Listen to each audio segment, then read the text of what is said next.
এই বৃহস্পতিবারের মধ্যে যে যার জায়গায় চলে যাবেন, ডিউটিতে থাকবেন। যা হয়ে গেছে সেটা অহেতুক কারোর গায়ে কেউ হাত দেবেন না। বিচার করার আমরা প্রক্রিয়াটা করব, বিচার বিভাগ বিচার করবে। যারা দোষী হবেন, বড় দোষী ছোট দোষী যেই হোক, তাদের পানিশমেন্ট হবে। ঢালাওভাবে কাউকে দোষারোপ করা যাবে না। জনগণকে আমি এটুকু বলতে চাই, আপনারা পুলিশের গায়ে হাত উঠাবেন না। কারণ আপনারা এখন দেখছেন যে আপনারা নিজেরাই সাফার করছেন। আমি রাতে আমার কাছে টেলিফোন আসে, অমুক জায়গায় ডাকাতি হয়েছে। আমি বললাম যে আল্লাহ আল্লাহ করো, আর কিছু করার নাই।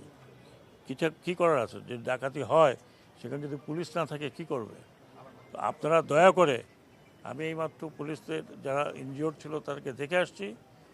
যতদূর আমাদের করা সম্ভব আমরা করব, কিন্তু বৃহস্পতিবারের মধ্যে আপনারা জয়েন করেন। এটা আমার নাম্বার 1 প্রায়োরিটি। 2 নম্বর প্রায়োরিটি, একটু আগে দেখলাম যে রাস্তা বন্ধ করে দিয়েছেন আনসারের একটা পার্ট, তাদেরও কিছু দাবি দেওয়া আছে। সবারই দাবি দেওয়া আছে, আমারও দাবি দেওয়া আছে। আমার দাবি দেওয়া হলো যে আপনারা ফিরে যান।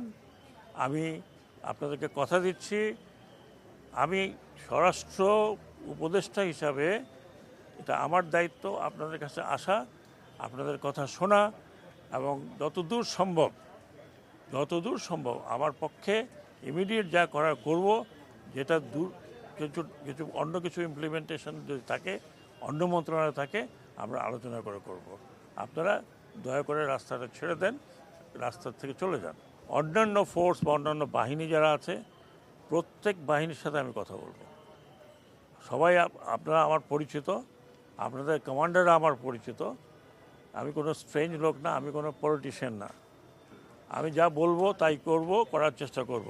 আমি পলিটিশিয়ান নয় যে আপনাদের এক কথা বলবো, বিকেলে গিয়ে আরেক কথা বলবো, or I have to go in the name of somebody. না, মোটেও না।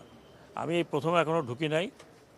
স্বরাষ্ট্র মন্ত্রণালয় অনেক বড় মন্ত্রণালয়, বহু বড় মন্ত্রণালয়, এবং এটা সম্পূর্ণ আমার ঘাড়ে। আমি ভাবছি তো আপনাদের সাথে আনন্দ করবো, তা আর হবে না। আমি এখনও ঢুকে নাই। আমি একটু যাই, বসি, সবার সাথে পরিচিত হই, প্রবলেমগুলো শুনি। আমাদের দেশের অনেক প্রবলেম আছে, তবে 2-4টা কথা আমি আপনাদের বলে যাই, এরপরে প্রশ্ন আর করেন না। এদেশে পলিটিক্স করতে হলে পলিটিক্যাল পার্টি অ্যাক্টের মধ্যে করতে হবে। সেটা আপনাদের পছন্দ হইলো না হইলো, আমি যতদিন পর্যন্ত আছি আমি এটা করে ছাড়ব। আপনারা জানেন যে আমি ইলেকশন কমিশন ছিলাম, সেখানে অনেক কিছু করে ছাড়ছি। পলিটিক্যাল পার্টি অ্যাক্টের মধ্যে যদি থাকেন, পলিটিক্স করতে পারবেন, না পারলে পারবেন না, সোজা কথা।